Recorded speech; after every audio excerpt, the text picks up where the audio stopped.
Audio Jungle. Audio Jungle.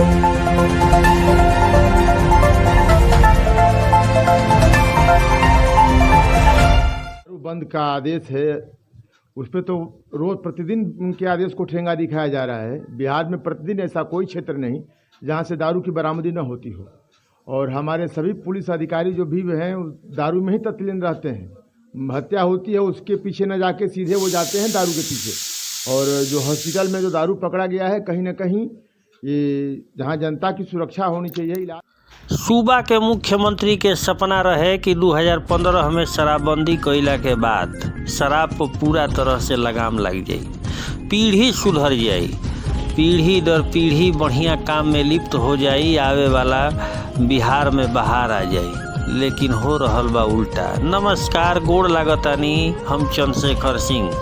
हमार वरिष्ठ पत्रकार संजय उपाध्याय जी के रिपोर्ट बटुए। पहले खबर के हेडलाइन सुनी। सदर अस्पताल में मिलल शराब के कई गो बोतल मच गई हड़कंप। सिविल सर्जन कहनी चिन्हित करके हुई कार्रवाई। विपक्ष भी कहाँ कमजोर रहे, कहलस कि नीतीश सरकार में शराबबंदी पूरी तरह फ्लॉप। अब खबर विस्तार से सुनी। सुशासन बाबू के सरकार में शराबबंदी के नमूना बक्सर सदर अस्पताल में देखे के मिलल, जहां केंद्रीय स्वास्थ्य राज्य मंत्री के संसदीय क्षेत्र भी हटुए। सदर अस्पताल में मिलल शराब के बोतल से कई सवाल होखल लाजिमी बा। सूबा के मुख्यमंत्री नीतीश कुमार शराबबंदी कानून के सीधा सीधा ठेंगा दिख रहल बटुए सदर अस्पताल में।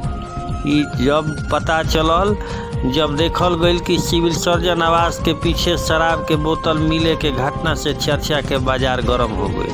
वही घटना के बाद अस्पताल प्रशासन हरकत में आइल, बोतल के एने ओने लुकवावे चालू कर दिलस।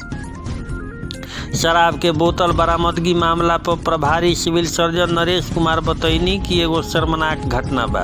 यह मामला पर अस्पताल प्रशासन के द्वारा जांच कइल जाई आ चिन्हित करके दोषी लोग पर कार्रवाई कइल जाई। बतावत चली कि यह घटना के बाद विपक्षी पार्टी कांग्रेस के विधायक और राष्ट्रीय जनता दल के जिलाध्यक्ष शेषनाथ यादव नीतीश के शराबबंदी पे सवाल खड़ा कर देनी। विधायक कहने कि नीतीश सरकार के शराबबंदी के ठेंगा दिखावल जा रहल बा।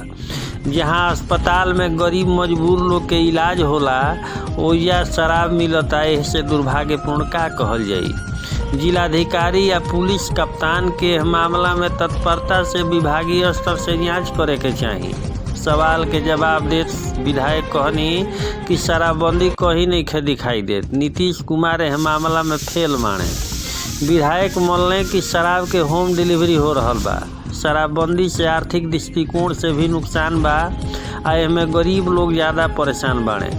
जहाँ हत्या होता ओकरा पीछे अगर पुलिस जाके देखतिया तो पता चलता कि एहमे भी शराब के मुख्य भूमिका रहे। विधायक कहले कि बिहार में सबसे ज़्यादा सुनी बयान उन्हीं के विभाग के द्वारा ठेंगा दिखाया जा रहा है।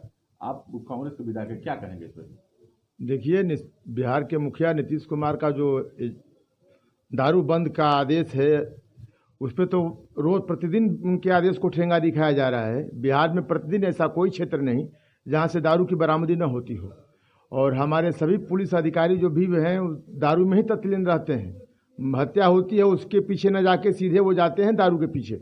और जो हॉस्पिटल में जो दारू पकड़ा गया है, कहीं ना कहीं ये जहां जनता की सुरक्षा होनी चाहिए, इलाज होना चाहिए उसका, वहां दारू पकड़ा जा रहा है, तो कहीं ना कहीं ये गलत है। लेकिन इसको विभागीय स्तर से जिलाधिकारी को या एसपी महोदय को अपने स्तर से जांच करके इस मामला को गंभीरता से जाना चाहिए। आखिर वो जनता का जहां इलाज होता है, गरीब गुरबा का जहां इलाज होता है, वहां दारू की बरामदी हो, ये कहीं ना कहीं गलत है। ये बताइए कि यहाँ पे शराबबंदी की सच्चाई क्या है? कहीं हमको नहीं लगता कि बिहार में शराबबंदी है। नीतीश कुमार का दिखावा है अपने आप को, और नीतीश कुमार केवल दिखा रहे हैं कि हमने दारू बंद कर दिया, लेकिन सरेआम देखा जा रहा है। प्रतिदिन अखबारों के माध्यम से, मीडिया के माध्यम से देखा जाता है कि दारू इतना बोतल पकड़ा गया, इतना बोतल पकड़ा गया। आखिर वो दारू आता कहाँ से है? यदि अब बंद है तो इसका माध्यम बिहार सरकार की पुलिस प्रशासन फेल है। होम डिलीवरी भी हो रही है। होम डिलीवरी भी होती है, हम जहाँ तक हमने सुना है कि होम डिलीवरी भी दारू होती है। तो कहीं ना कहीं ये बिहार सरकार की नाकामी कही जाएगी कि दारू खुलेआम मार्केट में बेच रहा है। लोग कहते हैं कि दारू बंदी है, हमको नहीं लगता कि दारू बंदी है। जो दारू बंदी होता तो आपने कहा जैसे हॉस्पिटल में पकड़ा गया, और प्रतिदिन हम लोग अखबार में देखते हैं कि दारू इतना बोतल बरामद हुआ। मीडिया के माध्यम से बार बार खबर आती है, हम लोगों को भी खबर आती है कि विधायक जी इतनी बोतल दारू पकड़ी गई, हमारे कुछ लोगों का नाम आ गया। बहुत सारी बातें हैं। ये केवल इस मामले में बिहार सरकार केवल जनता को ढोंग रचने का काम कर रही है, दिखाने का काम कर रही है, जबकि इस मामले में बिहार सरकार पूरी तरह से नाकाम है। साइड इफेक्ट भी है इसका? बहुत इफेक्ट है। एक तो आप ढोंग करते हैं कि बिहार में दारू बंद है, तो आर्थिक तंगी से तो बिहार जूझ ही रहा था। आपने ठीक का दारू बंदी किया, उसको पूर्णतः लागू करिए ना। लागू तो नीतीश कुमार ने किया नहीं। युवा पीढ़ी ज्यादा तस्करी में लीन है। सब वर्ग के लोग, सभी जात के लोग इससे परेशान हैं। गरीब गुरबा लोग और परेशान हैं। दारू चलती है तो गरीब लोग इससे मजबूर होते हैं, और अब आर्थिक तंगी के बाद भी दारू पीते हैं। वो इनकी लत बन चुकी है, और लत जल्दी छूटती नहीं है। इसीलिए इस पे प्रशासनिक दृष्टिकोण से सभी अधिकारियों को मुख्यमंत्री महोदय निर्देश दें और इस पे गंभीरता से कार्रवाई हो। तो क्या लगता है शराब को पुनः बिहार में चालू कर देना चाहिए?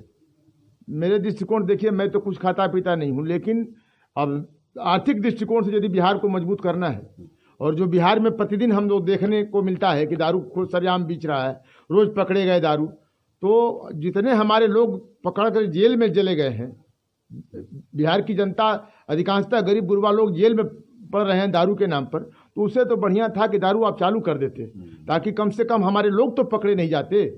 दारू पीना अपराध थोड़े है। यदि कहीं अंकित हो दारू पीना अपराध है, तो दारू पी के लोग दारू जेल में जाते हैं। बेचना यदि गलत अपराध है तो बेचने वाले को पकड़िए ना, पीने वाले को पकड़ने से क्या फायदा? कहीं अपराध लिखा है पीने में?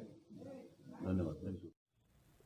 सर, हॉस्पिटल के बाउंड्री में शराब की बोतलें फेंकी गई हैं भारी मात्रा में, ऐसा लगता है कि शराब पिया गया है, क्या कहेंगे इस पर? अगर ये अस्पताल के परिसर में अगर बाउंड्री के भीतर फेंकी गई है तो उस पर उचित कार्रवाई जाएगा और चिन्हित किया जाएगा। और भारी मात्रा में तो नहीं हम पाए हैं, लेकिन अगर इस तरह से कोई तरह के अगर करता है कार्य तो उस पर चिन्हित किया जाएगा, उसके बाद में उस पर उचित कार्रवाई की जाएगी।